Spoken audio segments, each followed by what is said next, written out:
পর্যন্ত কোনো মুসলমানকে দেখিনি ঈদের দিনে মসজিদের সামনে মাইক চালিয়ে দিয়ে নাচছে।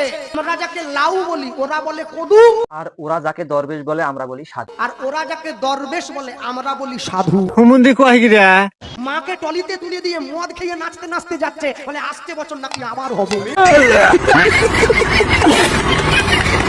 আমার বাড়ির পাশে একটু দূরে একটা মসজিদ আছে, আমি ভালো করে ঘড়ি ধরে মিলিয়েছি, সেটা দিনে 5 বার নামাজ পড়ে মুসলমান। একদিন, দুদিন, 3 দিন, পুরো 1 সপ্তাহ মিলিয়েছি ওদের নামাজের সময়টা। একদিন, দুদিন, 3 দিন, 1 সপ্তাহ মিলিয়েছি নামাজের সময়টা। আপনাদের এই পুরো সবঙ্গে যদি বন্যা হয়ে যায় তবু নামাজের সময়টা পরিবর্তন হবে না, ওটা ভোর 5টার নামাজটা 5টাতেই হবে। এরা কি করে মুসলমান হয়ে গেল? এরা কি করে মুসলমান হয়ে গেল?